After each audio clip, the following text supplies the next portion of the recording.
welcome to Littleton High School Drama's production of Macbeth. Out of respect for our cast and your fellow audience members, we ask that you please silence all cell phones and refrain from any unauthorized photography or videography.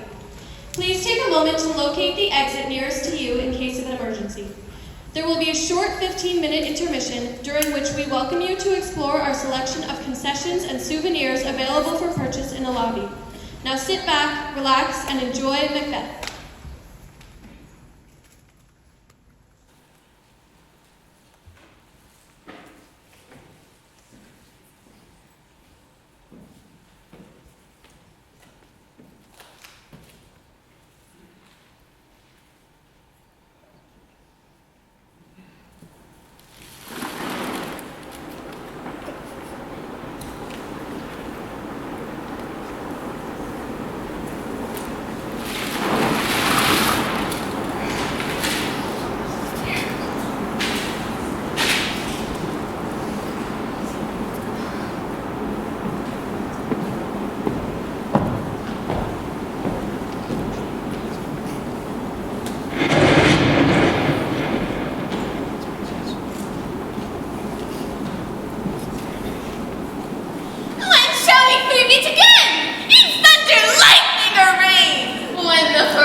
There to meet with Macbeth.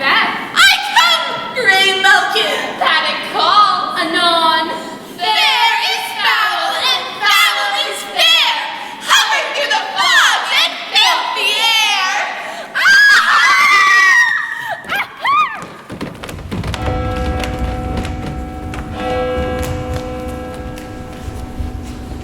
What bloody man is that? He can report, as seemeth by his plight, of the revolt in the new estate. This is the sergeant who, like a good and hearty soldier, fought against my captivity. Hail, brave friend. Say to the king the knowledge of the royalists thou didst leave it. Doubtful it stood. As two spent swimmers, that do cling together and choke their art. The merciless MacDonald. Worthy to be a rebel, fortune that the multiplying villainies of nature do swarm upon him. From the western isles, of current the gallglasses applied. And fortune, on his damned quarrel smiling, showed like a rebel's whore. But all's too weak. For brave Macbeth, Well, he deserves that name. disdaining fortune with brand of steel, that smoked with bloody execution, like valor's minion carved his passage till he faced the slave. Which ne'er shook hands, nor bade farewell to him. Mark, King of Scotland, Mark, no sooner justice had with valor armed, compelled these skipping kerns to trust their heel. But the Norwegian, Dismayed not this, our captains, Macbeth and Banquo? yes, as sparrow's eagle or hare the lion, if I say Sioux, then must say they were, as cannons overcharged with double cracks. So they doubly redoubled strokes upon the foe. But I am faint. My gaseous cry for help. So well thy words become thee as thy wounds. They smack of honor both. Go get him surgeons. Who comes here? The worthy Thane of Ross. What a haste looks through his eyes, so should he look that seems to speak things strange. God save the king. Whence camest thou, worthy thing? From Fife, great king, where the Norwegian banners flout the sky and fan our people cold. Norway himself, with terrible numbers and assisted by that most disloyal traitor, the Thane of Cawdor, began a dismal conflict, till that Bellona's bridegroom, lapped in proof, confronted him with self-comparisons, point against point rebellious, arm against arm, curbing his lavish spirit, and to conclude, the victory fell upon us. Great happiness. That now Sweno, the Norway's king, craves composition, nor would we deign him burial of his men till he dispersed at St. Colm's Inch $10,000 to our general use. No more that Thane of Cawdor shall deceive our bosom interest. Go, pronounce his present death, and, with his former title, greet Macbeth. I'll see it done. What he hath lost, noble Macbeth hath won.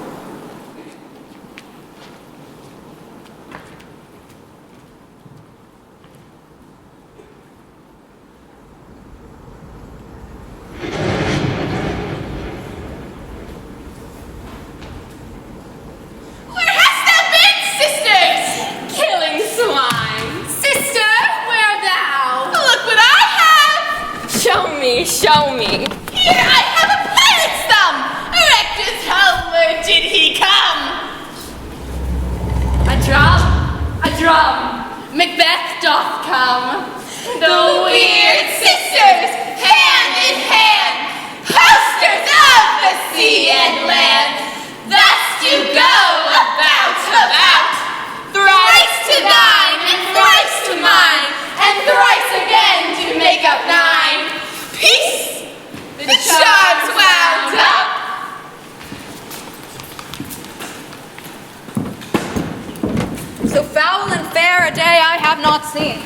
how forest called to forest. What are these, so withered and wild in their attire, that look not like inhabitants of earth, yet are on it? Live you, or are you aught that man may question? You seem to understand it, by each at once her chappy finger placing upon her skinny lips. You should be women, yet your beards forbid me to interpret that you are so. Speak, if you can. What are you? All hail Macbeth! Hail to thee, Thane of Glamis! All hail Macbeth! Hail to thee, Thane of Cawdor! All hail Macbeth! Thou shalt be king hereafter! Good sir, why do you start, and seem to fear the things that do sound so fair? In the name of truth, are ye fantastical, or that indeed which outwardly ye show? My noble partner, you greet with present grace and great prediction of noble havings and of royal hope that he seems wrapped withal. To me you speak not. If you can look into the seeds of time and say which grain will grow and which will not, speak then to me, who neither beg nor fear your favors nor your hate. Hail! Hail! Hail! Lesser than Macbeth and greater! Not so happy, yet much happier. Thou shalt get kings, though thou be none. So all hail Macbeth and Banquo. Banquo and Macbeth, all hail! Hail! Hail! Hail! Hail! Hail! Hail! Singers, tell me more! By Sinel's death I know I am Thane of Glamis, Tau of Cawdor. The Thane of Cawdor lives, a prosperous gentleman, and to be king stands not within the prospect of belief.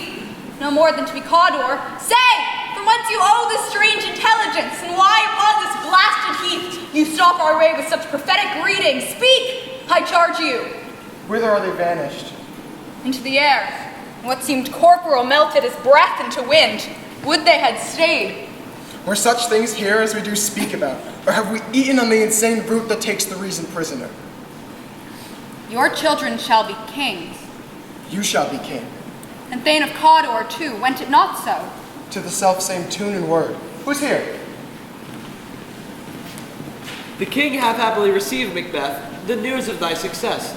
As thick as hail came post of post, and everyone did bear thy praises in his kingdom's great defense, and poured them down before him.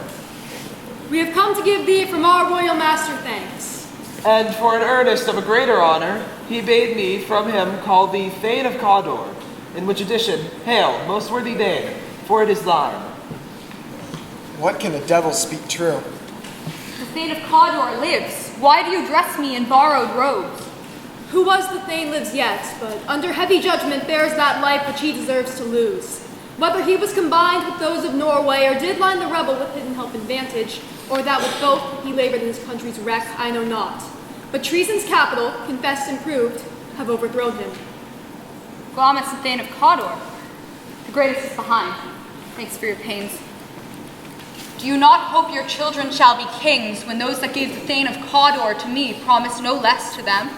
That trusted home might yet enkindle you unto the crown. Besides saying a Cawdor, but 'tis strange, and oftentimes, to win us to our harm, the instruments of darkness tell us truths, win us with honest trifles to betrays in deepest consequence. Cousins, a word I pray you. Two truths are told, as happy prologues to the swelling act of the imperial theme. Cannot be ill, cannot be good. If ill, why hath it given me earnest of success, commencing in a truth? I am Thane of Cawdor. Good. Why do I yield to that suggestion whose horrid image doth unfix my hair, and make my seated heart knock at my ribs against the use of nature? Present fears are less than horrible imaginings.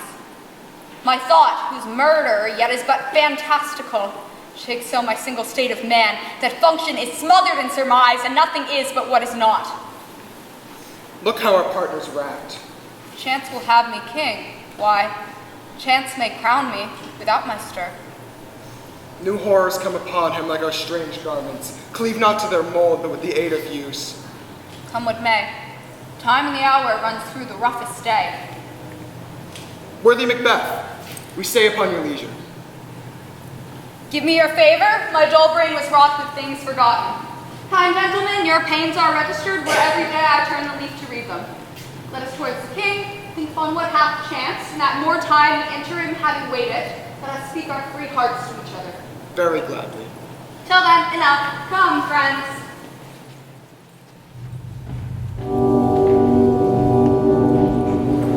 Is execution yet done on Cawdor? Are not those in commission yet returned? My liege, they are not yet come back. But I have spoke with one that saw him die. He did report that very frankly he confessed his treasons, implored your highness's pardon, and set forth a deep repentance. Nothing in his life became him like the leaving it. He died as one that had been studied in his death, to throw away the dearest thing he owed us for a careless trifle. There's no art to find the mind's construction in the face. He was a gentleman on whom I built an absolute trust. Oh, worthiest cousin, the sin of my ingratitude even now weighs heavy on me. Thou art so far before that swiftest wing of recompense is slow to overtake thee.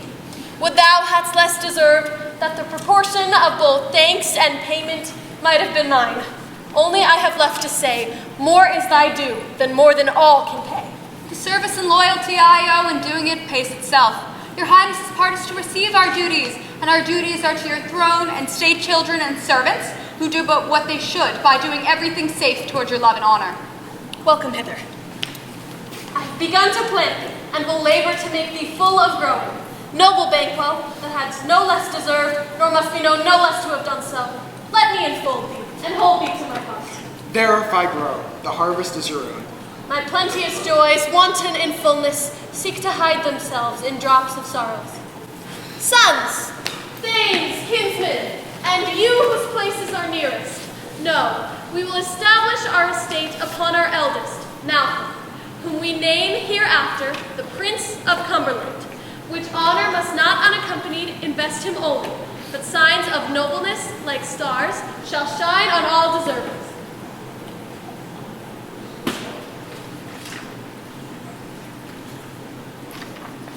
From hence to Inverness, and bind us further to you?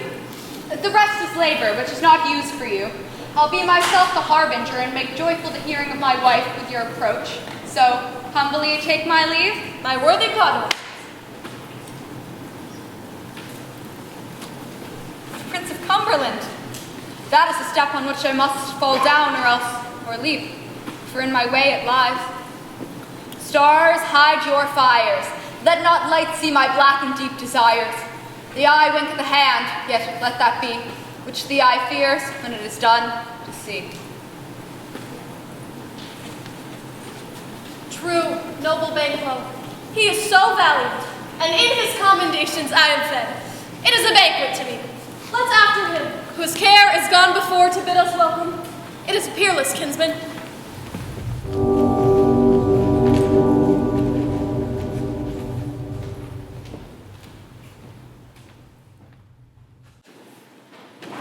They met me in the day of success, and I have learned by the perfectest report they have more in them than mortal knowledge.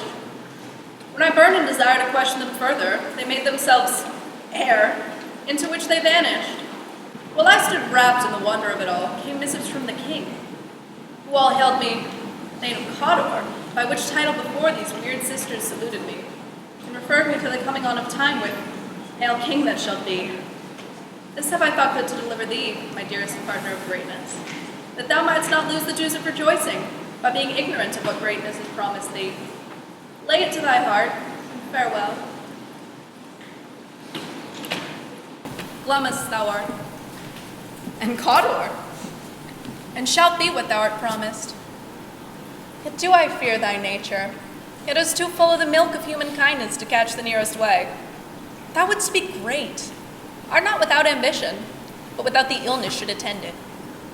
Hie thee hither, that I may pour my spirits in thine ear, and chastise with the valor of my tongue all that impedes thee from the golden round, which fate and metaphysical aid doth seem to have thee crowned withal. What is your tidings? The king comes here tonight. Thou art mad to say it.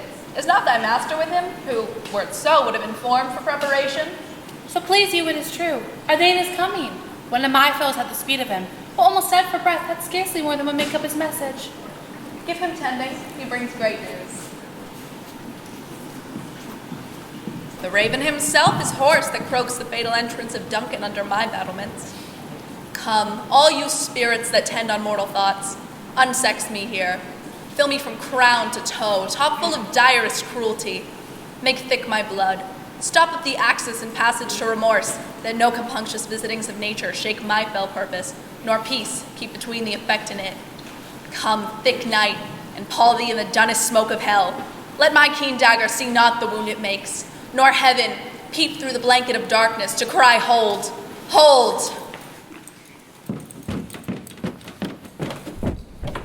Great Glamis, worthy Cawdor, greater than both by the all hail hereafter. Thy letters have transported me beyond this ignorant present, and I feel now the future in an instant. My dearest love, Duncan comes here tonight. And when goes hence? Tomorrow, as he purposes. Oh, never shall sun that morrow see. Your face, my thane, is as a book where men may read strange matters. To beguile the time, look like the time. They're welcome, and your eye, your hand, your tongue, look like the innocent flower, but be the serpent under it. He that's coming must be provided for, and you shall put this night's great business into my dispatch, which shall, for all our nights and days to come, give solely sovereign sway and masterdom. We will speak further. Only look up clear. To alter favor ever is to fear. Leave the rest to me.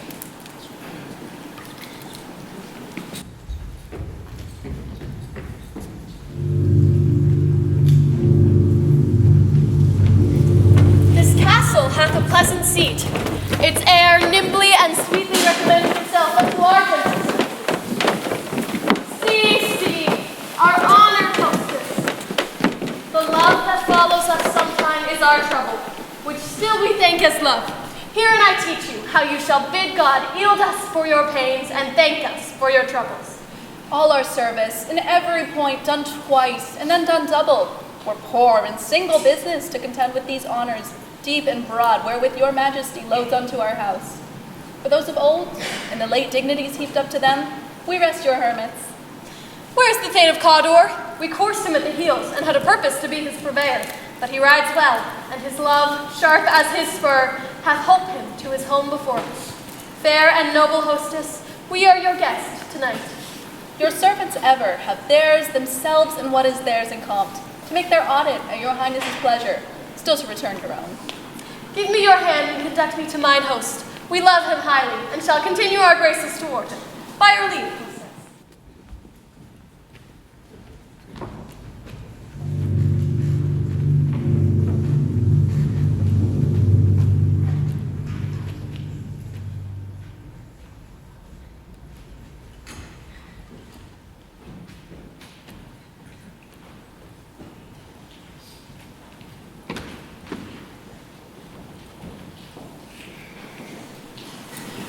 If it were done when 'tis done, then 'twere well it were done quickly. If the assassination could trammel up the consequence and catch with its surcease success, that but this blow might be the be-all and the end-all here, but here upon this bank and shoal of time, we jump the life to come. But in these cases, we still have judgment here, that we but teach bloody instructions, which, being taught, return to plague the inventor. This even-handed justice commends the ingredients of our poisoned chalice to our own lips. He's here in double trust. First, as I am his kinsman and his subject, strong both against the deed, then as his host, who should against his murderer shut the door, not bear the knife myself. Besides, this Duncan hath borne his faculties so meek, hath been so clear in his great office, that his virtues will plead like angels, trumpet-tongued, against the deep damnation of his taking off, and pity like a naked newborn babe, striding the blast, or heaven's cherubim, horsed upon the sightless couriers of the air, shall blow the horrid deed in every eye, that tears shall drown the wind. I have no spur to prick the sides of my intent, but only vaulting ambition, which o'erleaps itself and falls upon the other. How now? What news? He has almost supped. Why have you left the chamber? Hath he asked for me? Know you not he has? We will proceed no further in this business.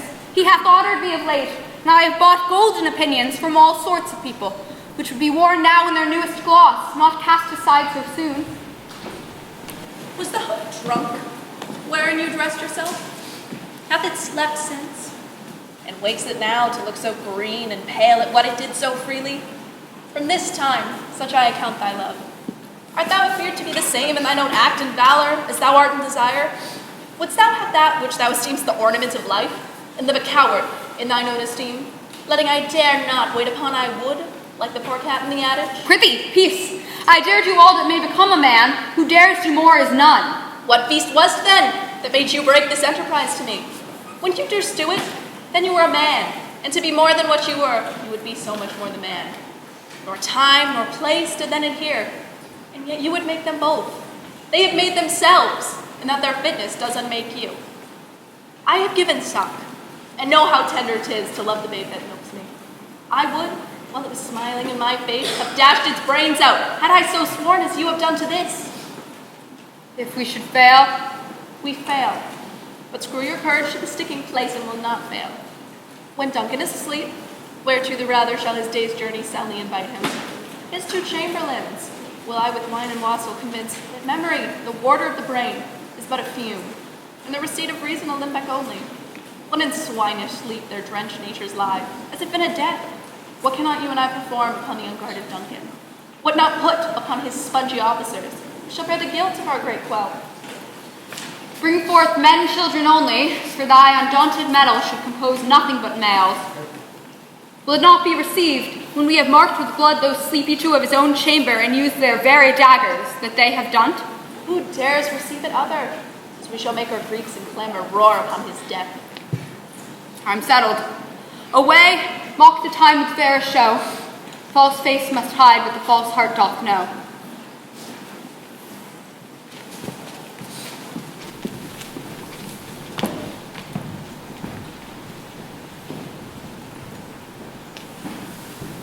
How goes the night, boy? The moon is down. I've not heard the clock. She goes down at 12. I take it. 'Tis later, sir. Hold. Take my sword. There's husbandry in heaven. The candles are all out. Take thee that too. A heavy summon lies like lead upon me, at which I would not sleep. Merciful powers restraining me, the cursed thoughts that nature gives way to in repose. Give me my sword. Who's there? A friend? What, sir? Not yet at rest? The king's abed. He hath been an unusual pleasure, and sent great largesse to your offices. This diamond he greets your wife withal, by the name of most kind hostess, and shut up in measureless content. Being unprepared, our will became the servant to defect, which else should free have wrought? All's well. I dreamt last night of the 3 weird sisters. To you they have shown some truths. I think not of them. Yet, when we can entreat an hour to serve, we would spend it in some words upon that business, if you would grant the time. At your kindest leisure. You shall cleave to my consent, when 'tis, it shall make honor for you. So I lose none in seeking to augment it, but still keep my bosom franchised and my allegiance clear. I shall be counseled. Good repose the while. Thanks, sir. The like to you.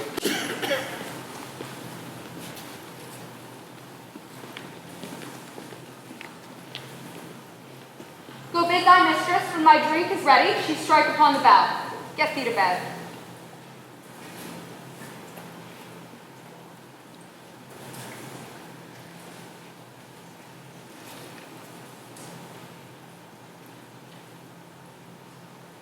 Is this a dagger I see before me?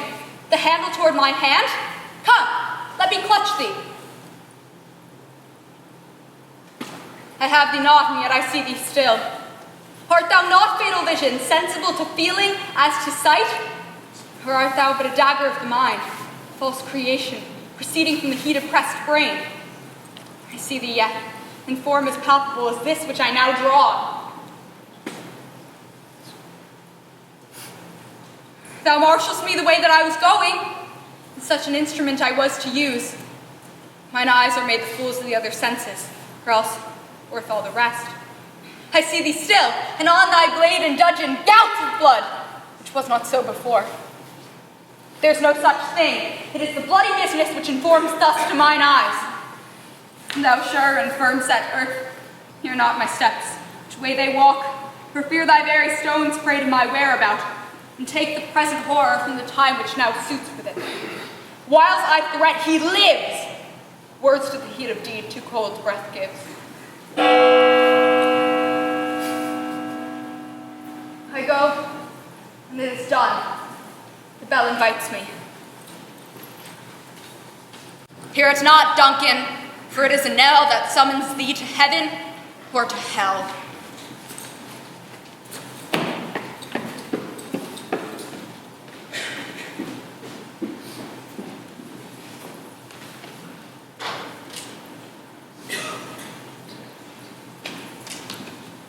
That which hath made them drunk hath made me bold.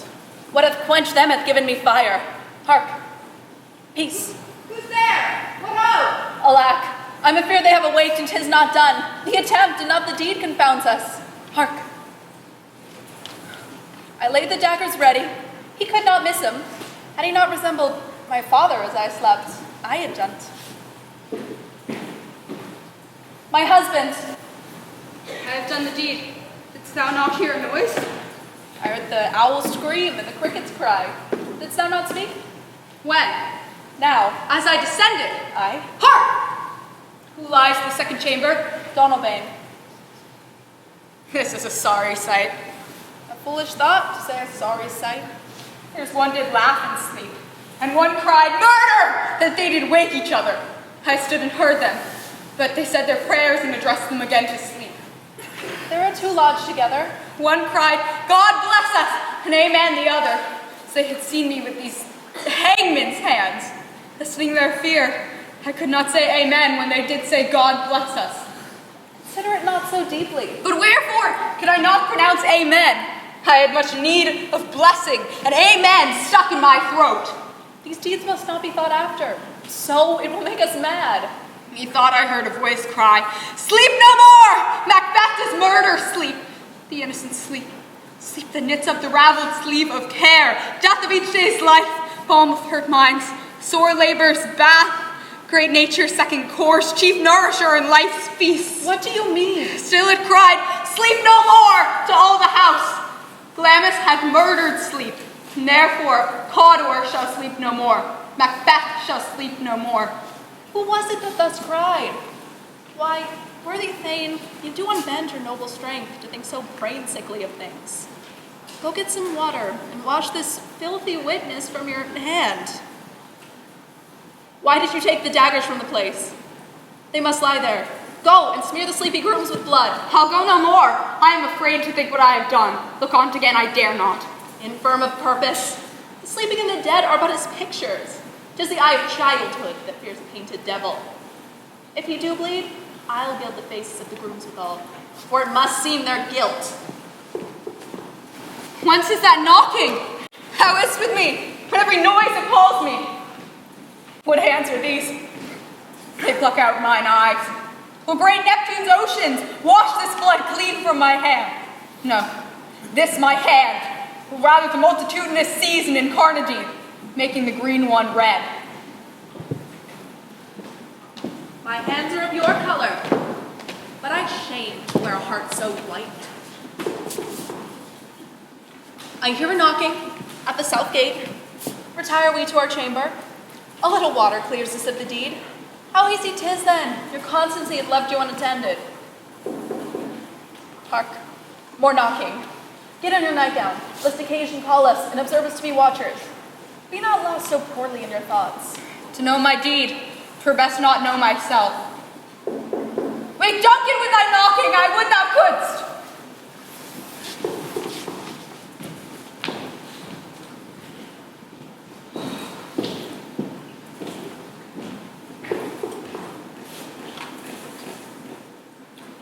Here's a knocking indeed. The man were a porter of Hellgate, he should have old turning the key. Knock, knock, who's there in the name of Beelzebub? Here's a farmer who hanged himself on the expectation of plenty. Come in time, have napkins about you, here you'll sweat for it. Knock, knock, who's there in the other devil's name? Here's an equivocator who could swear in both scales against either scale, committed treason enough for God's sake, yet could not equivocate to heaven. Oh, come in, equivocator. Knock, knock, knock, who's there? Faith, here's an English tailor come hither, for stealing out of a French hose. Come in, tailor, here you may roast your goose. Knock, knock, quiet. What are you? This place is too cold for hell. I'll devil porter it no further. I had thought to let in some of all the professions that go the primrose way to the everlasting bonfire. Anon, anon, I pray you, remember the porter.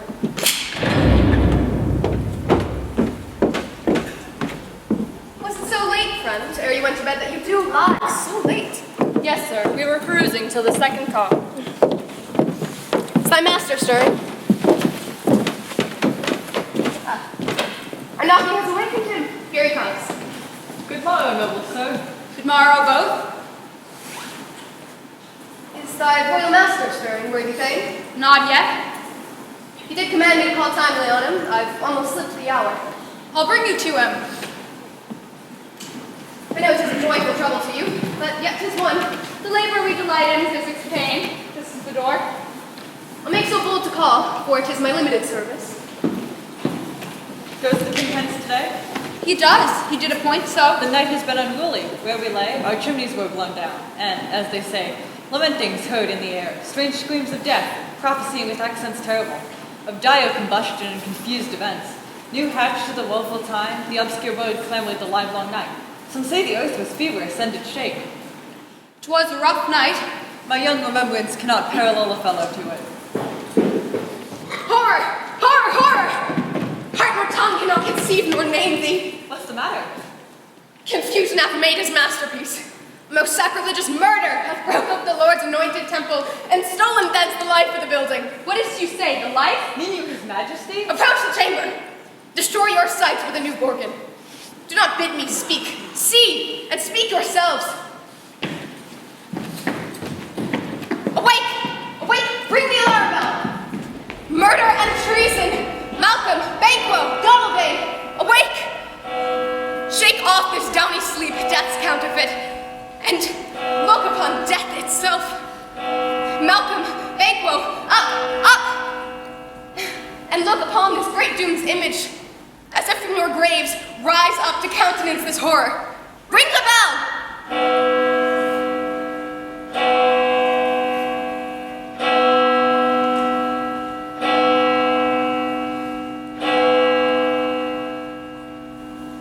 What's the business that such a hideous trumpet calls to parley the sleepers of the house?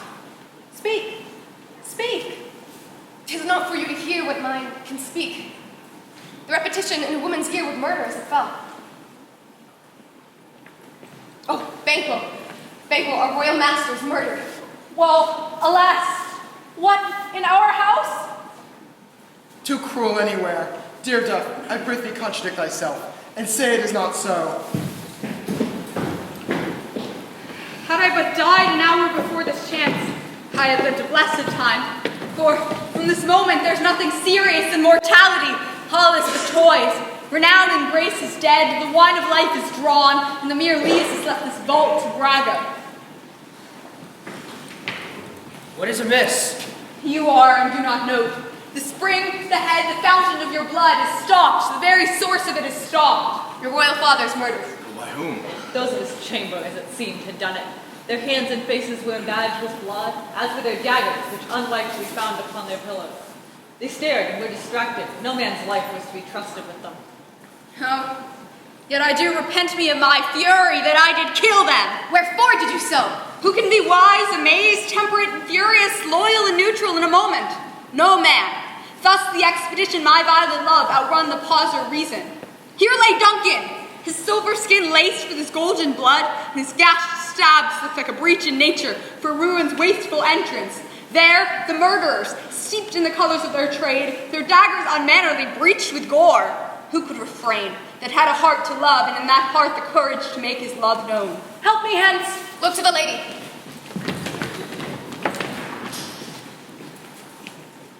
Why do we hold our tongues that most may claim this argument for ours? What should be spoken here, where our fate, hidden in an auger hole, may rush and seize us? Let's away, our tears are not yet brewed. Nor our strong sorrow upon the foot of motion. Look to the lady. And when we have our naked frailties hid, that suffer and exposure, let us meet and question this most bloody piece of work to know it further. fears and scruples shake us. In the great hands of God I stand, and thence against the undivulged pretense I fight of treasonous malice. So do I. So all. Let's briefly put on manly readiness and meet at the chamber together. Well contented. What will you do? Let's not consort with them. To show an unfelt sorrow is an office which the false man does easy. I'll to England. To Ireland I. Our separated fortune shall keep us both the safer. Where we are, there's daggers in men's smiles. The near in blood, the nearer bloody. This murderous shaft that shot hath not yet lighted, and our safest way is to avoid the aim. Therefore to horse, and let us not be dainty of leave-taking, but shift away. There is warrant in that theft, which steals itself when there's no mercy left.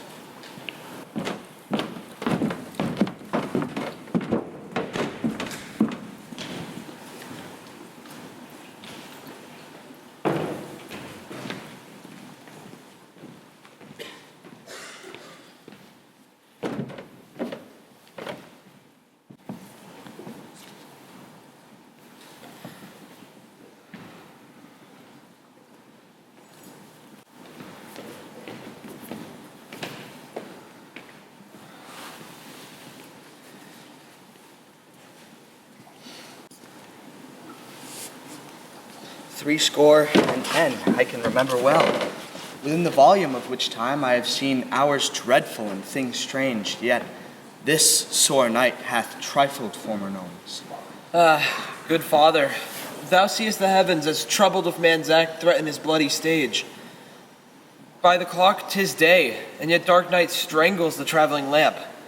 Is night's predominance, or the day's shame that darkness does the face of earth entomb, when living light should kiss it? 'Tis unnatural, even like the deed that's done. On Tuesday last, a falcon, towering in her pride of place, was by a mousing owl hawked at and killed. And Duncan's horses, a thing most certain and strange, beauteous and swift, the minions of their race turned wild in nature, broke their stalls, flung out, contending against obedience as they would make war with mankind. 'Tis said they eat each other. That they did to the amazement of mine eyes that looked upon it. Here comes the good Macduff. How goes the world, sir, now? Why, see you not? Is known who did this more than bloody deed? Those whom Macbeth hath slain. Alas the day! What good could they pretend? They are suborned. The king's two sons, Malcolm and Donalbain, are stolen away and fled, which puts upon them suspicion of the deed. Against nature still, thriftless ambition that will raven up thine own life's means, and much like the sovereignty will fall upon Macbeth. He's already named and gone to Scone to be invested. Where is Duncan's body? Carried to Cumkill, the sacred guardian of his predecessors and storehouse of their bones. Will you to Scone? No, cousin, I'll to Fife. Well, I will thither. May you see things well done there, adieu. Lest our old robes sit easier than our new. Farewell, father. God of Venice be with you, and with those that would make good or bad, and friends and foes.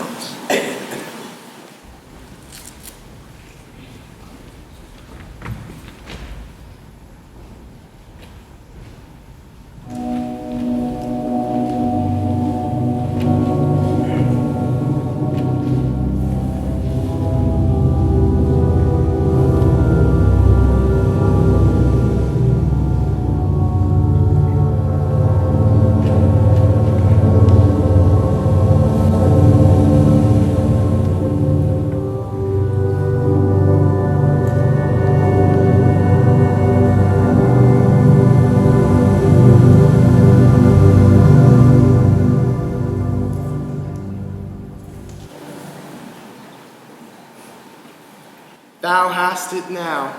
King, Cawdor, Glamis, all as the weird women promised. And I fear thou playest most foully for it.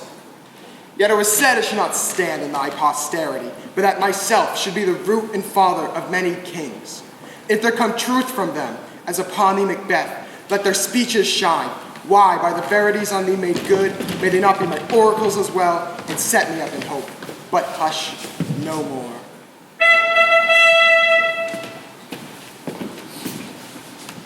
Here's our chief guest. If he had been forgotten, it had been as a gap in our great feast, and all thing unbecoming.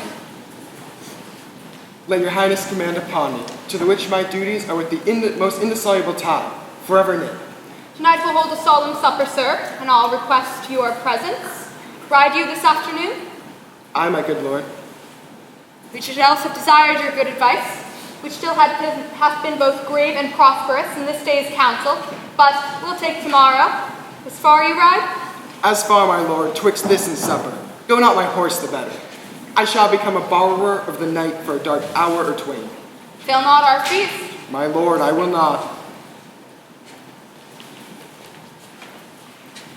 We hear our bloody cousins are bestowed in England and in Ireland, not confessing their cruel parricide, filling their hearers with strange invention. But more on that tomorrow, when therewithal we shall have cause of state craving us jointly. Hie you to horse, adieu. Goes Fleance with you? Aye, my good lord, our time doth call upon us. I wish your horses swift and sure of foot, and so I do commend you to their backs. Farewell. Let every man be master of his time till 7 in the evening.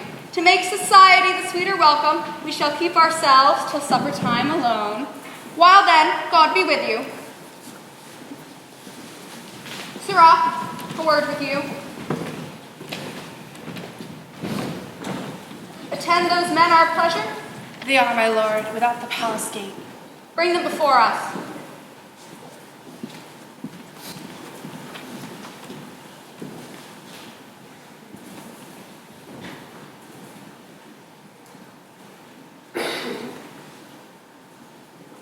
To be thus is nothing, but to be safely thus. Our fears and Banquo stick deep. There is none but him whose being I do fear, and under him my genius is rebuked. As it is said, Mark Antony's was by Caesar. He chid the sisters when first they put the name of king upon me, and bade them speak to him. Then prophet-like, they hailed him father to a line of kings. Upon my head they have placed a fruitless crown, and put a barren scepter in my grip, thence to be wrenched with an unlineal hand, no son of mine succeeding. If it be so, for Banquo's issue have I filed my mind. For them, the gracious Duncan, have I murdered, put rancors in the vessel of my peace. Only for them, the seat of Banquo, king. Rather than so, come fate into the list and champion me to the utterance. Who's there?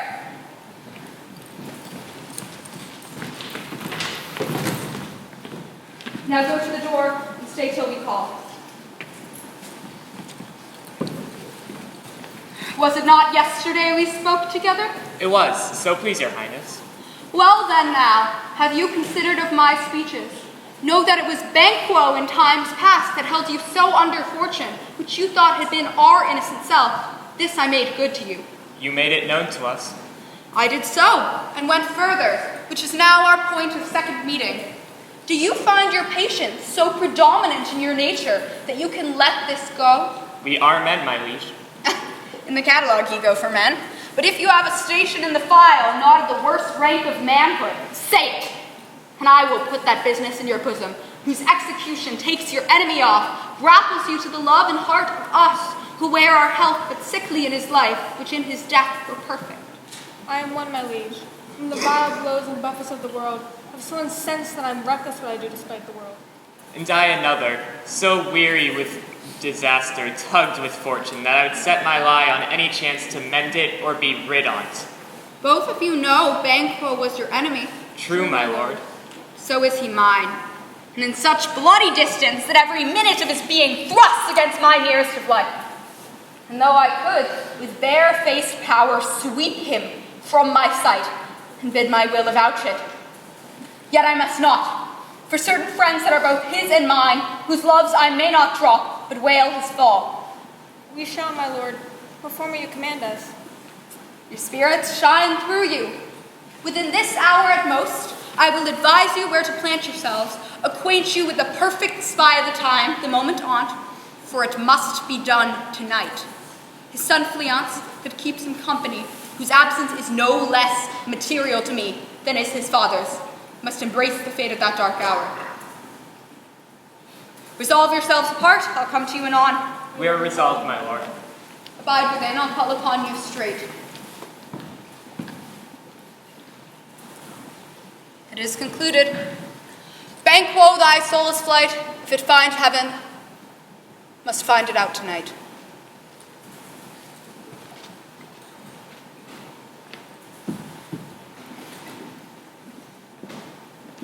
Not sad, all spent, where our desires got without content.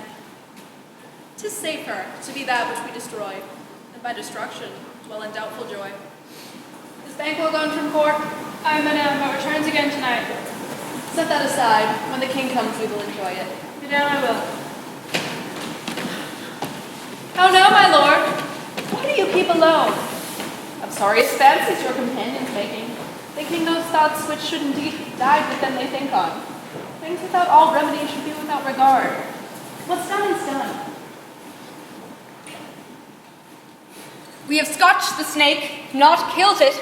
'Tis better to be with the dead, whom we, to gain our peace, have sent to peace, than on the torture of the mind to lie in restless ecstasy.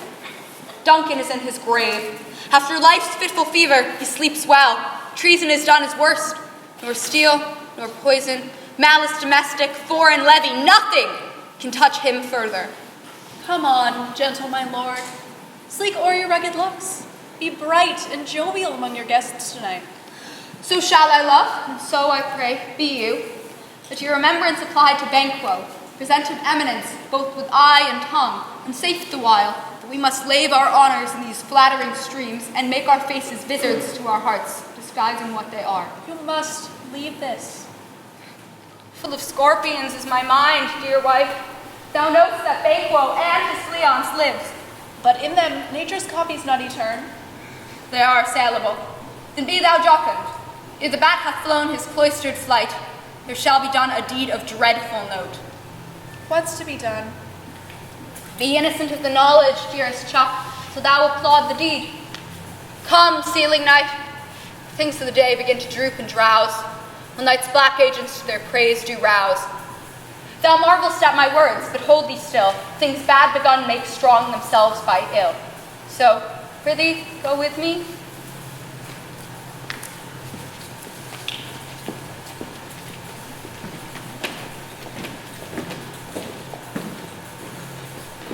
But who did bid thee join with us? Macbeth. He needs not a mistrust, since he delivers our offices, and what we have to do to the direction just. Stand with us. The west yet glimmers with some streaks of day. Now spurs the lated traveler apace to gain the timely inn, and near approaches the subject of our watch. Hark, I hear horses. Give us a light there. Oh, Then 'tis he, the rest that are within the note of expectation, already are at the court. His horses go about. Almost a mile, but he does usually. So all men do, from hence to the palace gate, make it their walk. A light, a light! 'Tis he. Stand to it. it will be rain tonight. Let it come down. Oh, treachery! Fly, good Fleance, fly! Thou mayest revenge, O slave! Who did strike out the light? What's not the way? There's but one gone, the sun. He has fled. You've lost best half of our affair. Well, let's away and say how much is done.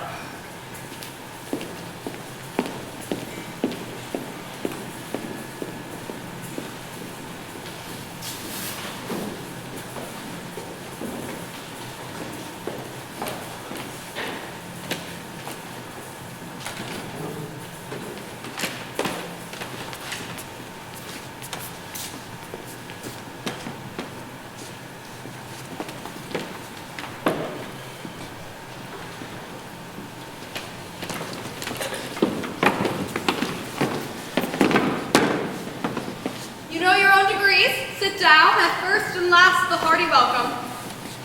Our thanks to our majesty. Ourself will play the humble host and mingle with society.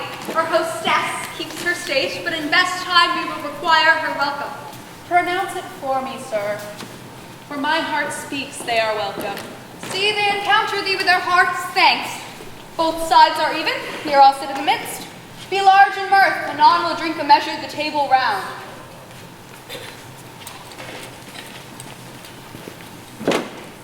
There's blood on thy face. 'Tis Banquo's then. It's better he without than he within. He just happy. My lord, his throat is cut. This I did for him. Thou art best of cutthroats. Yet he's good that did delight the Fleons. Thou didst it, thou art the non-Corral. Most royal sir, Leonce is scathed. Then comes my fit again. I had else been perfect. Whole as the marble, founded as the rock, as broad and general as the casing air. But now I am cabined, cribbed, confined, bound into saucy doubts and fears. But Banquo's safe? Aye, my good lord. Safe in a ditch he bides, with 20 trenched gashes in his head, the least a death to nature. Thanks for that. Get thee gone. Tomorrow we'll hear ourselves again.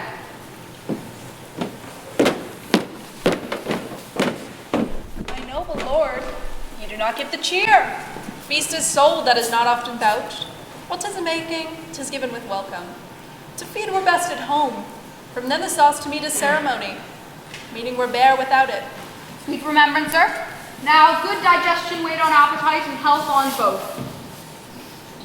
May it please your highness, sit. Here had we now our country's honor roofed with the graced person of our Banquo present, who may I rather challenge for unkindness than pity for mischance.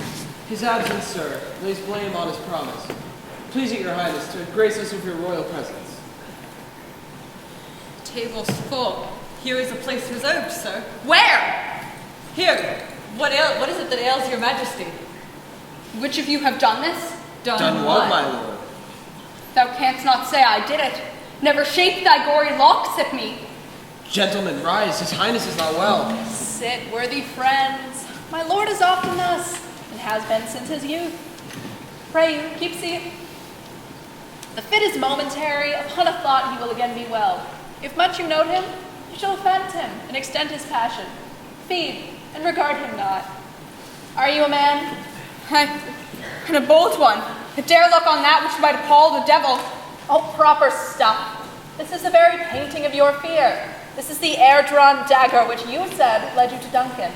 Oh, these flaws and starts, impostors to true fear, would well become a woman's story at a winter's fire, authorized by her grandam. Shame itself! Why do you make such faces?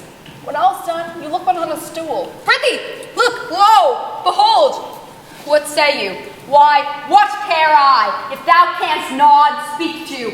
If charnel houses in our graves must send those that we bury back, our monuments shall be the maws of kites.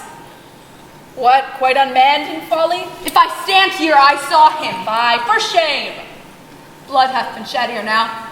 The times have been when the brains were out, the man would die, and there an end. But now they rise again. My royal lord, your worthy friends do lack you. I do forget. Do not muse at me, my most worthy friends. I have a strange infirmity, which is nothing to those that know me. Come, leaven health to all, then I'll sit at the table. Give me some wine, fill full.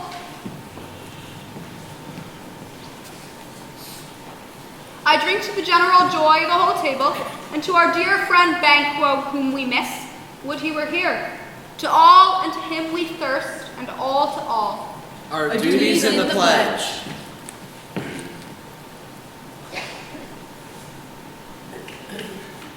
Abide! And quit my sight! Let the earth hide thee. Thy bones are marrowless, thy blood is cold. Thou hast no speculation in those eyes which thou dost glare with. Think of this, good peers, as but a thing of custom. 'Tis no other, only it spoils the pleasure of time. Approach thou like the rugged Russian bear, the armed rhinoceros, the Hircan tiger. Take any shape but that, and my firm nerves shall never tremble, or be alive again, and dare me to the desert with thy sword. If trembling I inhabit then, protest me the baby of a girl. Hence, horrible shadow, unreal mockery, hence! Why so? Being gone, I am a man again. I pray you, sit still. You have displaced the mirth. broke the good meeting with most admired disorder. Can such things be, and overcome us like a summer's cloud, without our special wonder? You make me strange, even to the disposition that I owe, when now I think you can behold such sights, and keep the natural ruby of your cheeks when mine is blanched with fear. What sights, my lord? I pray you, speak not. Questions enrage him. Stand not in the order of your going, but go at once. Good night, and better health attend his majesty. A kind good night to all.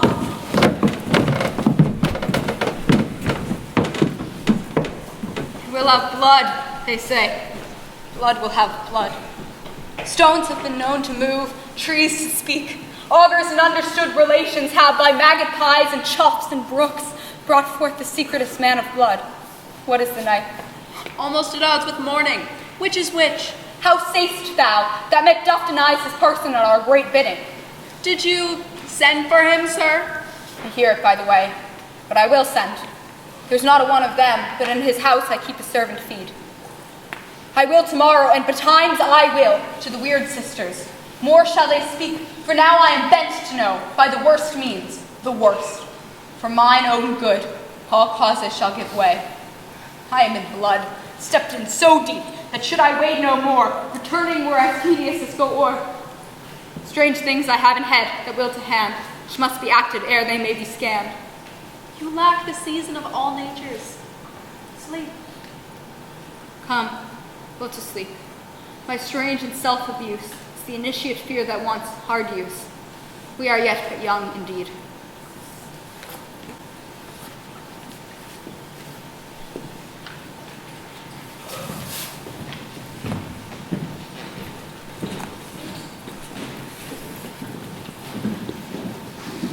My former speeches have but hit your thoughts which can interpret further. Only, I say, things have been strangely born. The gracious Duncan was pitied of Macbeth, merely he was dead, and the great valiant Banquo walked too late, whom you may say, if it please you, Fleance killed, for Fleance fled. Men must not walk too late. Who cannot want the thought how monstrous it was for Malcolm and for Donalbain to kill their gracious father? Damned fact! But peace, for broad words, and 'cause he failed his presence at the tyrant's feast. I hear Macduff lives in disgrace. So, can you tell where he bestows himself? Son of Duncan, from whom this tyrant holds the due of birth, lives in the English court. Thither Macduff is gone to pray to the Holy King, upon his aid to ratify our work. We may again give our tables meat and sleep to our nights. Free from feasts and banquets, bloody knives, do faithful homage and receive free honors, all which we pine for. And this report had so exasperated the king that he prepared for some attempt of war. Sent he to Macduff? He did. With an absolute stern eye, the cloudy messenger turns his back, and hums, as who should say, you'll rue the time that clogs me with his answer. And that well might advise him to a caution, to hold what distances wisdom can provide. Some holy angel fly to the court of England, and unfold his message ere he come, that a swift blessing may soon be delivered to this our suffering country under a hand accursed. I'll pray for him.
you all are, saucy and overbold.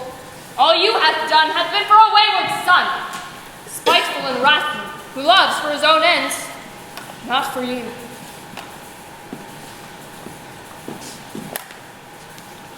Oh, but to make amends now, thither he will come to know his destiny. Your vessels and your spells provide your charms and everything beside. And by the strength of their illusion, shall draw him on to his confusion. He shall spurn fate, scorn death, and bear. He hopes above wisdom, grace, and fear. And you all know, security is mortal's chiefest enemy. Huh?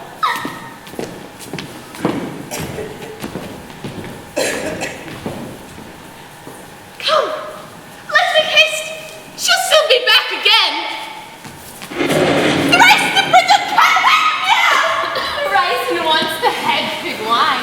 Harpier cries, 'tis time, 'tis time. Round about the cauldron go, in the poison entrails throw. Toad that under cold stone, days and nights hath 31.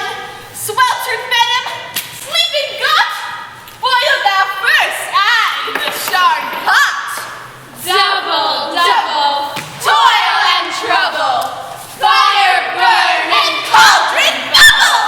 Fillet of a fenny snake, in the cauldron boil and bake. Eye of newt and toe of frog, wool of bat and tongue of dog, adder's fork and blandrel's sting, lizard's leg and owlet's wing, for a charm of powerful trouble, like a hell broth boil and bubble.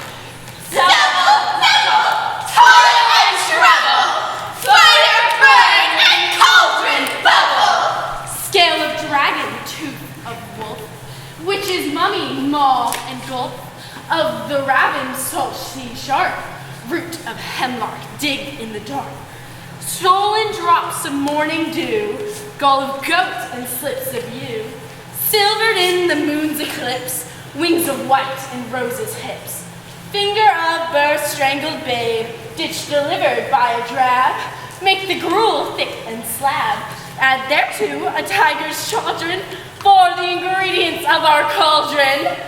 Double, double, toil and trouble, fire burn and cauldron bubble. Cool it with a baboon's blood, then the charm is firm and good.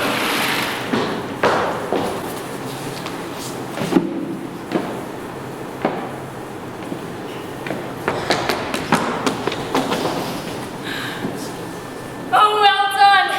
I commend your pains, and now everyone shall share in the gains.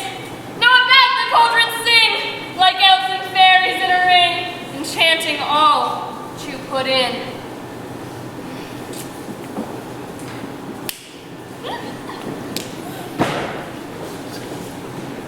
By the pricking of my thumb, something wicked this way comes.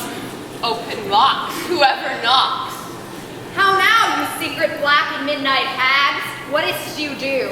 A deed without a name. I conjure you by that which you profess. Howe'er you come to know it, answer me to what I ask you. Speak! Demand.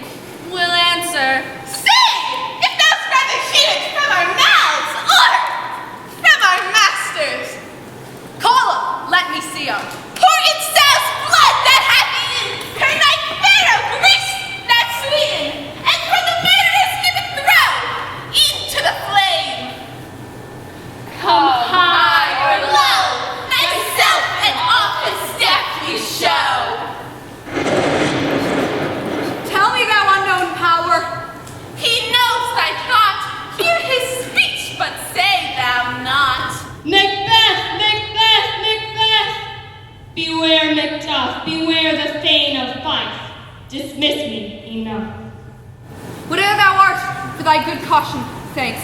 Thou hast harped my fear aright, but one word more. He will not be commanded. Here comes another, more potent than the first. Macbeth, Macbeth, Macbeth! Had I 3 ears, I'll hear thee.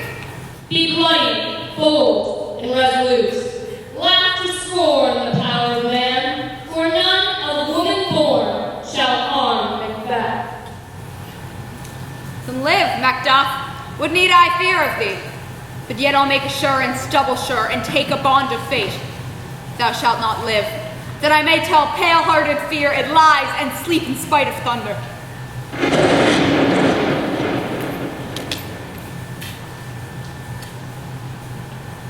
What is this? It rises like the issue of a king, and wears upon his baby brow the round and top of sovereignty. Listen, but speak not till it. Be lion-mettled, proud, and take no care. Who shakes who fears, or where conspirers are, Macbeth shall never vanquish thee, till great Burnham wood, to hide on Name Hill, may come against him. That will never be. Who can impress the forest? Bid the tree unfix his earthbound roots. Sweet bodements, good, rebellion's head rise, never till the wood of Burnham rise. And our high-placed Macbeth shall live the lease of nature, pay his breath to time and mortal custom. Yet my heart throbs to know one thing. Tell me, if your art can tell so much, will Banquo's issue ever reign in this kingdom? Seek to know no more. I will be satisfied. Deny me this, and an eternal curse fall upon you. Let me know. Why sinks that cauldron? What noise is this? Show! Show! Show! Show his eyes and grieve his heart. Come like shadows, so depart. Thou art too like the spirit of Banquo. Down! Thy crown doth sear mine eyeballs. And thy hair, that other gold-bound brow, is like the first. The third is like the former. Filthy hags, why do you show me this? Fourth, start eyes. What, with the line stretched out to the crack of doom?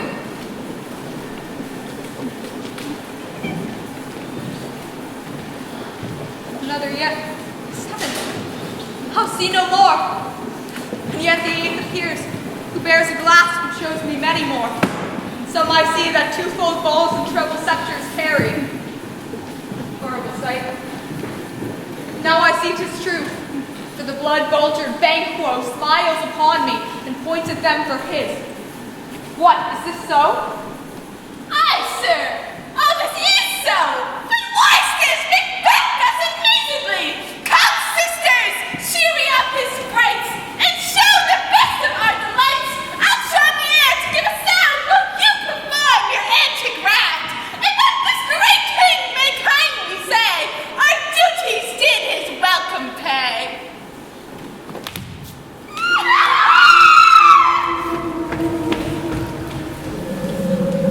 Where are they? Gone?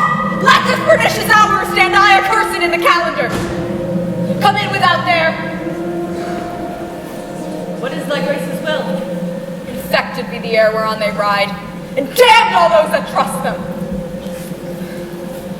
I did hear the galloping of horse. Who was it came this way? 'Tis 2 or 3, my lord, that bring you word. Macduff is fled to England. Fled to England? Aye, my good lord. Time, thou anticipatest my dread exploits. The flighty purpose ne'er is overtook unless the deed go with it.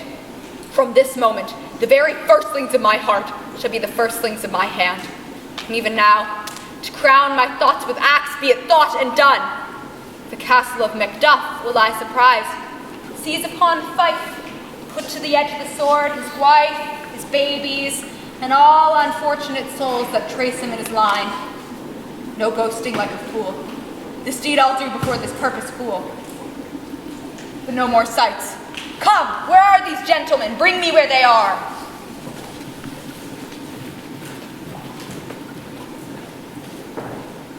What had he done to make him fly the land? He must have patience had. He had none. His flight was madness. When our actions do not, our fears do make us traitors. You know not whether it was his wisdom or his fear. Wisdom, to leave his wife, to leave his babes, his mansion, and his titles from whence himself does fly. He loves us not. He wants the natural touch. For the poor wren, the most diminutive of birds, will fight her young ones in her nest against the owl. All is the fear and nothing is the love, where the flight so runs against all reason. My dearest cuz, I pray you school yourself. Before your husband, he is noble, wise, judicious, and best knows the fits of the season. I dare not speak much further, but cruel are the times when we are traitors and do not know ourselves, when we hold rumor from what we fear, yet know not what we fear, but float upon a wild and violent sea, each way it move. I shall take my leave of you. It shall not be long, but I will be here again. Things at the worst will cease, or else climb upward to what they were before. My pretty cousin, blessing upon you. Fathered he is, and yet he's fatherless. I am so much a fool should I stay any longer. It would be my disgrace and your discomfort. I take my leave at once.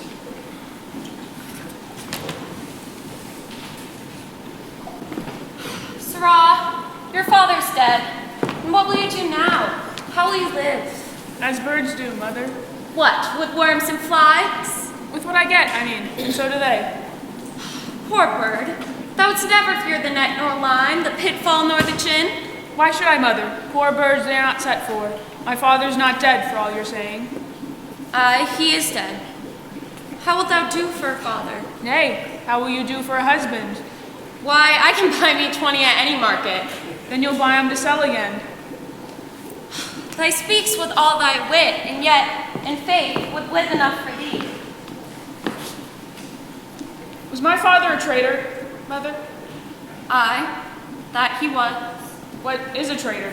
Why, one that swears and lies. And be all traitors that do so? Every one that does so is a traitor and must be hanged. And must they be hanged that swear and lie? Every one. Who must hang them? Why, the honest men. Then the liars and swearers are fools, for there are liars and swearers enough to beat the honest men and hang up them. God help thee, poor monkey.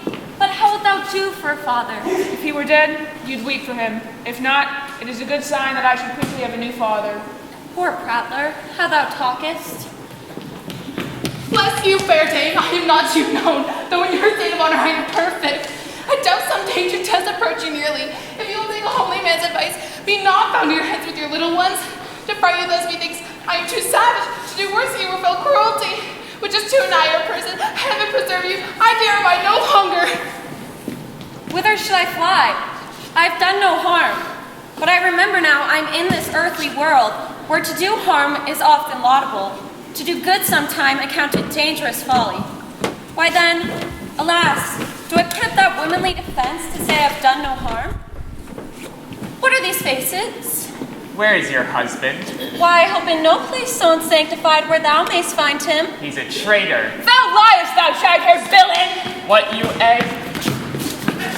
Young fried treachery. You killed me, mother! Run away, I pray you!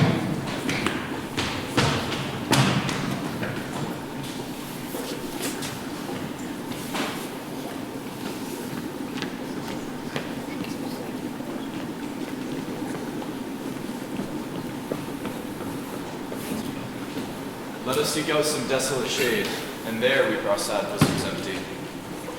Let us rather hold fast the mortal sword, and like good men bestride our downfall birthroom.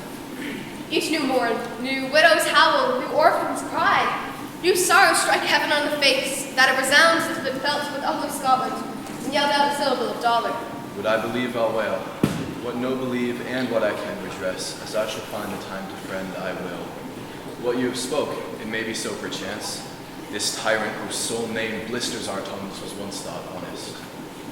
You have loved him well, he hath not touched you yet. I am young, but something you may deserve of him through me, and wisdom to offer up a weak, poor, innocent lamb to appease an angry god. I am not treacherous. But Macbeth is. A good and virtuous nature may recoil in an imperial charge. But I shall crave your pardon. That which you are, my thoughts cannot transpose. Angels are bright still, though the brightest fell. Though all things foul would wear the brows of grace, yet grace must still look so. I've lost my hopes. Perchance even there where I did find my doubts. Why in that rawness left you wife and child? Those precious motives, those strong knots of love without leave-taking? I pray you, let not my jealousies be your dishonors, but mine own safeties. You may be rightly just, whatever I shall think. Bleed, bleed, poor country. Lay thou thy bases sure, for goodness dare not check thee. Wear thou thy wrongs, the title is afeard. Fare thee well, lord. I would not be the villain that thou thinkst for the whole space in the tyrant's grasp. Be not offended. I speak not as an absolute fear of you. I think our country sinks beneath the yoke. It weeps, it bleeds, and each new day a gash is added to her wounds. I think withal there would be hands uplifted in my right, and here from gracious England have I offer of goodly thousands. But for all this, when I shall tread upon the tyrant's head or wear it on my sword, yet my poor country shall have more vices than it had before, more suffer and more sundry ways than ever by him that shall succeed. What should he be? It is myself, I mean, in whom I know all the particulars of vice so grafted that when they shall be opened, black Macbeth will seem as pure as snow, and the poor state esteem him as a lamb, being compared with my confineless harms. Not in horrid hell could come up a demon so damned in evils to top Macbeth. I grant him bloody, luxurious, avaricious, false, deceitful, sudden, malicious, smacking of every sin that has a name. But there is no bottom, none in my rapacity. There grows in me a stanchless avarice that, were I king, I should cut off the nobles for their lands, desire his jewels and this other's house, and my more having would be as a sauce to make me hunger more, that I should forge quarrels unjust against the good and loyal, destroying them for wealth. This avarice has been the sword of our slain kings. Yet do not fear, Scotland hath poisons enough to fill up your will. Of your mere own, these things be portable, with other graces weighed. But I have none. The king becoming graces is justice, verity, temperance, bounty, stableness, perseverance, mercy, lowliness, devotion, patience, courage, fortitude. I have no relish of them, but abound in the division of each several crime, acting in many ways. Nay, had I power, I should pour the sweet milk of concord into hell, uproar the universal peace, confound all unity on earth. Scotland, Scotland. If such a one be fit to govern, speak. I am as I have spoken. Fit to govern? No, not to live. O nation miserable, with an untitled tyrant bloody sceptred, when shalt thou see thy wholesome days again? Since the truest issue of thy throne by his own interdiction stands accursed, and does blaspheme his breed. Thy royal father was a most sainted king. The queen that bore thee, oftener on her knees than on her feet, died every day she lived. Fare thee well. The evils that were pieced upon thyself have banished me from Scotland. My breast, your hope ends here. Macduff, this noble passion, child of integrity, hath from my soul wiped the black scruples, reconciled my thoughts to thy good truth and honor. Devilish Macbeth by many of these trains hath sought to win me into his power, and modest wisdom plucks me from overcredulous haste. But God above deal between thee and me, for even now I do put myself to thy direction. Here abjure the taints and blames I laid upon myself for strangers to my nature. What I am truly is thine and my poor country's to command. Whither indeed, before thy here approach, good Seward, with 10,000 warlike men already at a point, was setting forth. Now, we'll together, and the chance of goodness be like our warranted quarrel. Why are you silent? Such welcome and unwelcome things at once. 'Tis hard to reconcile. Well, more anon. See, who comes here? My countryman, but yet I know him not. My ever-gentle cousin, welcome hither. I know him now. Good God, the times remove the means that make us strangers. Sir, amen. Stand Scotland where it did. Alas, poor country, almost afraid to know itself. It cannot be called our mother, but our grave, where nothing but who knows nothing is once seen to smile, where sighs and groans and shrieks that rend the air are made, not marked, where violent sorrow seems a modern ecstasy. The dead man's knell is there scarce asked for who, and good men's lives expire before the flowers in their caps, dying or ere they sicken. Oh, relation, too nice, yet too true. What's the newest grief? That of an hour's age doth hiss the speaker, each minute teems a new one. How does my wife? Why, well. And all my children? Well, too. The tyrant has not battered at their peace? No, they were well at peace when I did leave them. Do not be stingy with your speech. How ghost? Let not your ears despise my tongue forever, for it shall possess them with the heaviest sound ever yet they heard. I guess so. Your castle is surprised, your wife and babes savagely slaughtered. To relate the manner, were on the quarry of these murdered deer, to add the death of you. Merciful heaven, what man? Ne'er put your head upon your brows, give sorrow words. The grief that does not speak whispers the o'erfraught heart and bids it break. All my children? Wife, children, servants, all that could be found. And I must be from thence my wife killed too. I have said. Be comforted. Let's make us medicines of our great revenge to cure this deadly grief. He has no children. All my pretty ones?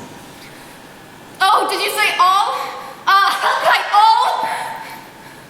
All my pretty chickens in their den at one fell swoop? Dispute it like a man. I shall do so! First I must feel it as a man. I cannot but remember such things that were once most precious to me. Did heaven look on and would not take their part? Oh, sinful Macduff!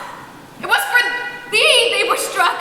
Not that I am, not for their own demerits, but for mine fell slaughter on their souls. Heaven rest them now. Be this the whetstone of your sword. Let grief convert to anger. Blunt not the heart, enrage it. Oh, gentle heavens! Cut short all intermission front to front. Bring forth this fiend of Scotland and myself, and within my sword's length set him. If he should escape, heaven forgive him too. We are coming, Scotland. Gracious and hath lent us good steward and 10,000 men. An older and a better soldier none that Christendom gives out. Would I could answer this comfort with the like, but I have words that should be howled out into the desert air, where hearing should not latch them. Macbeth is ripe for shaking, and the powers above put on their instruments. Receive what cheer you may. The night is long that never finds the day.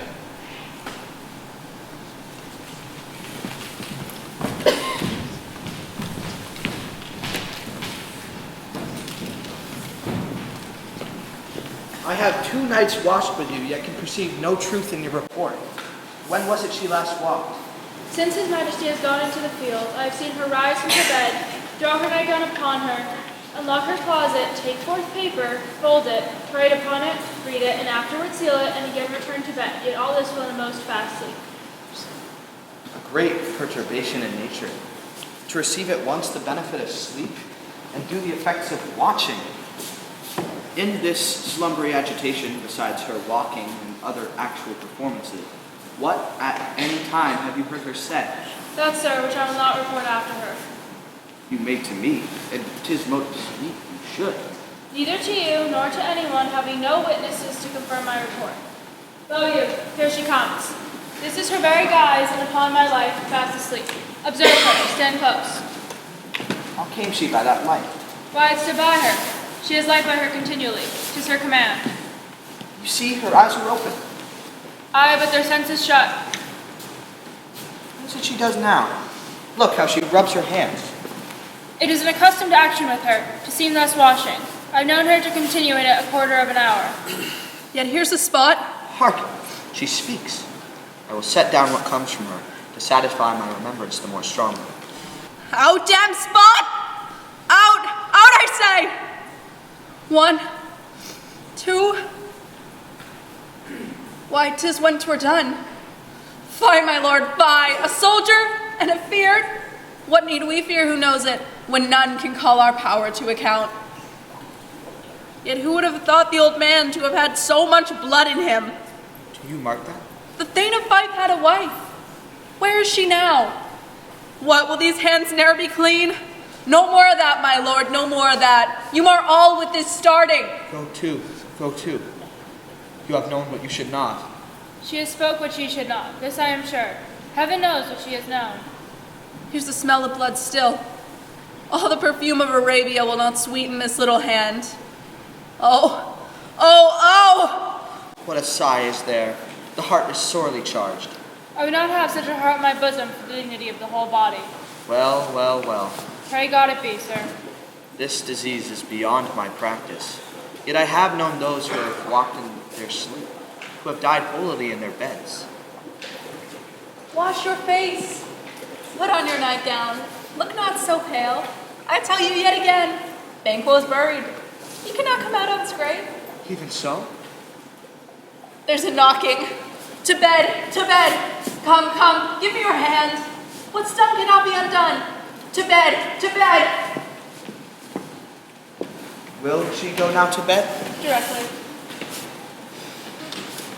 Foul whisperings are abroad. Unnatural deeds do breed unnatural troubles. Or needs she to define her physician. God forgive us all.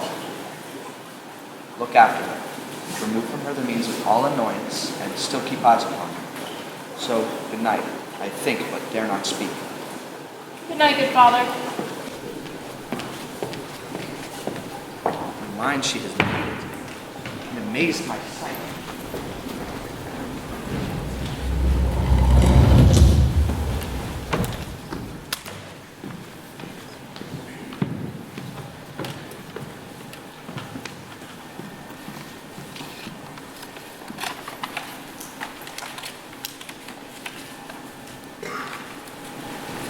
The English power is near, led on by Malcolm, his uncle Seward, and the good Macduff. Revenge is burned in them. Near Burnham Wood. Here we will meet them. This way they are coming. Who knows if Donald Bane be with his brother? For certain so, he is not. I have a file of all the gentry. There is Seward's son among them, and many other unrough youths that even now protest their first of manhood. What does the tyrant? Great Dunstan he strongly fortifies. Some say he's mad, others that lesser hate him. Do call it valiant fury, but for certain, he cannot buckle his distempered cause within the belt of rule. Now does he feel his secret murder sticking on his hands. Now minutely revolts upbraid his faith breach. Those he commands move only in command, nothing in love. Now does his title hang loose about him, like a giant's robe upon a dwarfish thief. Who then shall blame his pestered senses to recoil and start, when all that is within him does condemn itself for being there? We'll march beyond, to give obedience where 'tis truly owed. Meet we the medicine of the sickly wheel, and with him pour we in our country's purge each drop of us. Only so much as it needs, to do the sovereign flower and drown the weeds. Cousins, I hope the days are near at hand that Chambers will be safe. We doubt it nothing. What wood is this before us? The wood of Burnham. Let every soldier hew him down a bough and bear it before him. Thereby shall we shadow the numbers of our host, and make discovery err in report of us. It shall be done. We learn no other but the confident tyrant set still in Dunsinane, and will endure our setting down before it.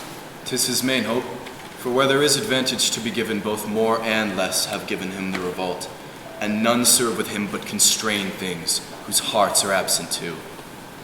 Let our just censures attend true event, and put we on illustrious soldiership. The time approaches that will with due decision make us know what we shall say we have and what we owe. Thoughts speculative their unsure hopes relate, but certain issues must arbitrate, towards which advance the war.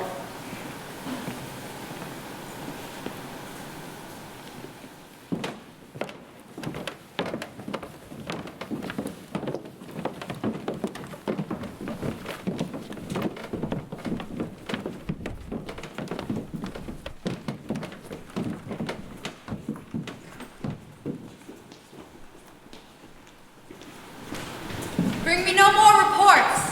Let them fly all. Till Burnham would come to Dunsinane, I cannot taint with fear. What's the boy Malcolm? Was he not born of woman? The spirits that know all mortal consequences have pronounced me thus. Fear not, Macbeth, for no man that's born of woman shall e'er have power upon thee.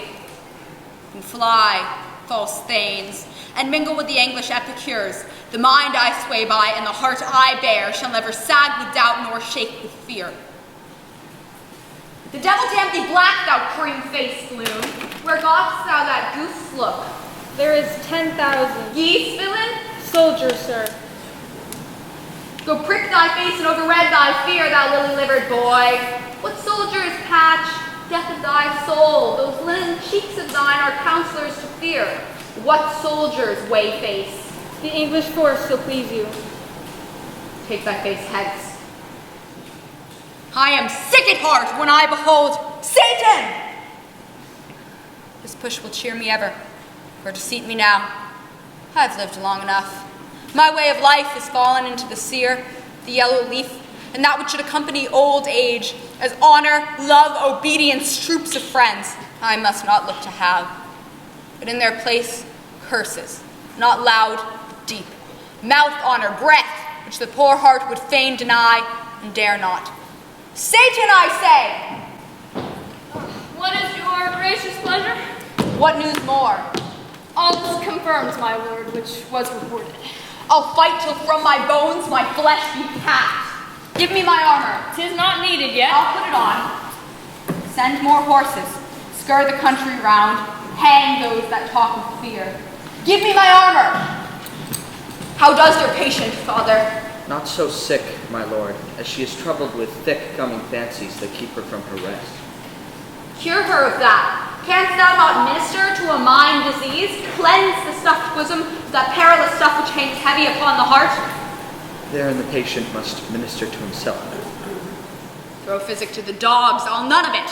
Come, give me my armor, bring me my sword. I must not be afraid of death and bane, till Burnham Wood come to Dunsinane. What is that noise? It is the cry of woman, my good lord.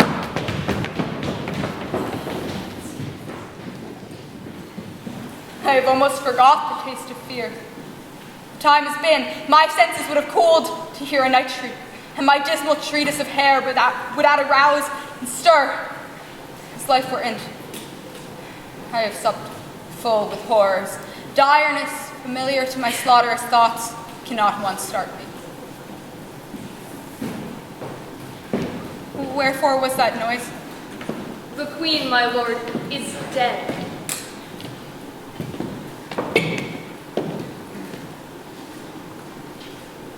She should have died hereafter. There would have been time for such a word.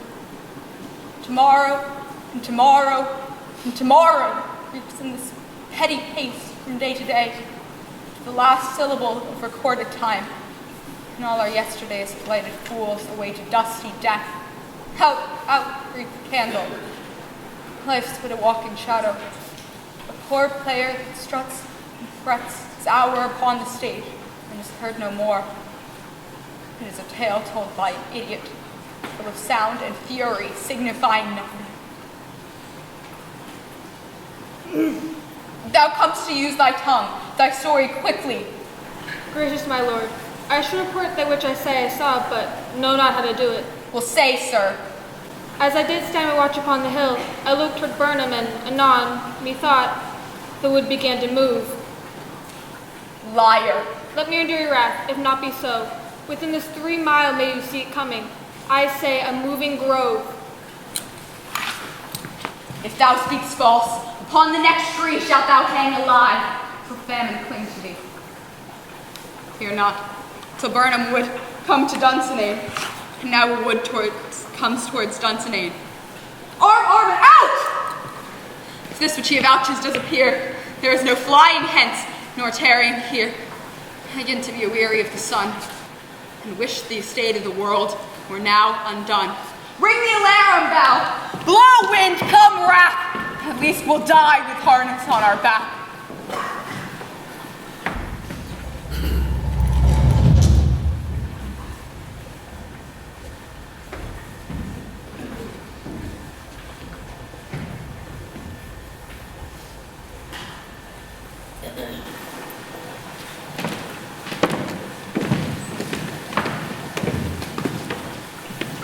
Now near enough. Your leafy screens throw down and show like those you are. You, worthy uncle, shall with my cousin, your right noble son, lead our first battle. Worthy Macduff and we shall take upon what else remains to do, according to our order. Fare you well. Do we but find the tyrant's power tonight, let us be beaten if we cannot fight. Give our trumpets sound, give them breath. Those clamorous harbingers of blood and death. That way the noises.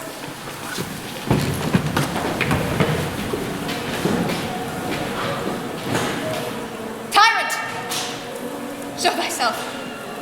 If thou beest slain by no sword other than mine, my wife and child's ghost will haunt me still. Let me find him, fortune! I beg not more.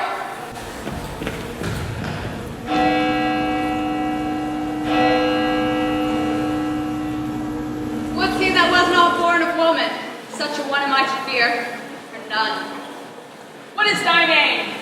Thou'lt be afraid to hear it. No, though thou callest thyself a harder name than any is in hell. My name's Macbeth. The devil himself cannot pronounce a title more hateful to mine ear. No, nor more fearful. Thou liest, abhorred tyrant. With my sword I shall prove the life thou speakest.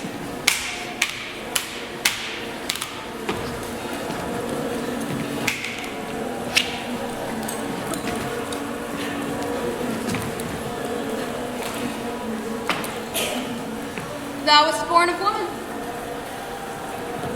Turn, hound! Turn! Of all men else I have avoided thee. But get thee back. My soul is too much charged with blood of thine already. I have no words, for my voice is in my sword. That bloodier villain in words can give thee out. Thou losest labor. As easy mayst thou the entrenchant air with thy keen sword impress as make me bleed. I bear a charmed life, which must not yield to one of woman born.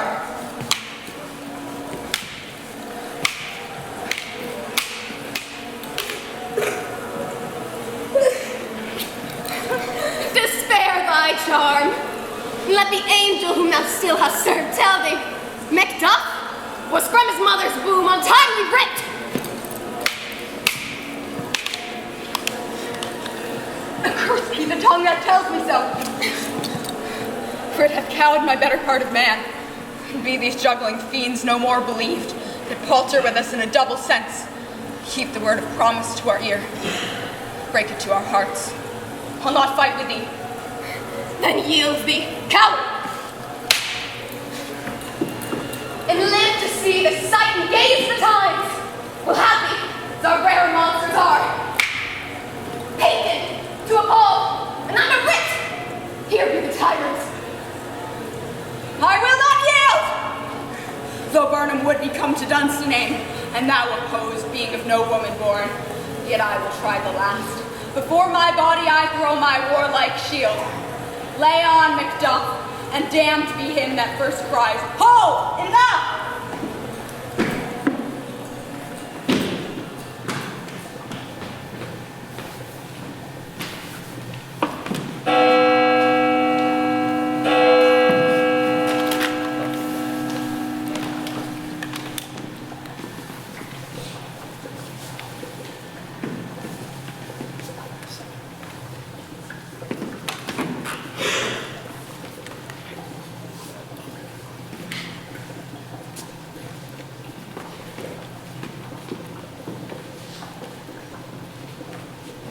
This way, my lord.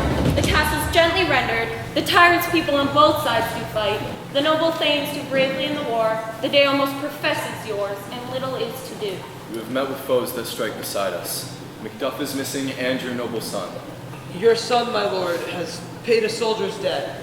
He lived but till he was a man, that which his prowess had confirmed in the unshrinking station where he fought. But like a man he died. Then he's dead. Aye, and brought off the field. Your sorrow must not be measured by his worth, for that it hath no end. Had he his hurts before? Aye, on the front. Why then, God's soldier be he. And I, as many sons as I have hairs, I would not wish them to a fairer death. And so his knell is annulled. He's worth more sorrow, and that I'll spend for him. He's worth no more. They say he parted well and paid his score. And so, God be with him. Here comes newer comfort.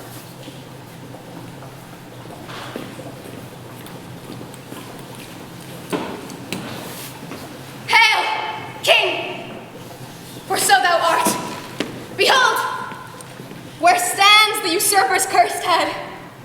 The time is free. I see thee compassed with thy kingdom's pearl, whose voices speak salutations in my mind. That voices I desire to hear aloud with mine. Hail, King of Scotland! Hail, King of Scotland! We shall not spend a large expense of time before we reckon with your several loves and make us even with you. My thanes and kinsmen henceforth be earls, the first that ever Scotland in such an honor named. What's more to do, as would be newly planted with the time, as calling home our exiled friends abroad, that fled the snares of watchful tyranny, producing forth the cruel ministers of this dead butcher and his fiend-like queen, who as 'tis thought by self and violent hands took off her life. This, and what needful else that calls upon us, by the grace of grace, we will perform in measure, time, and place. So thanks to all at once, and to each one, whom we invite to see us crowned at Scone.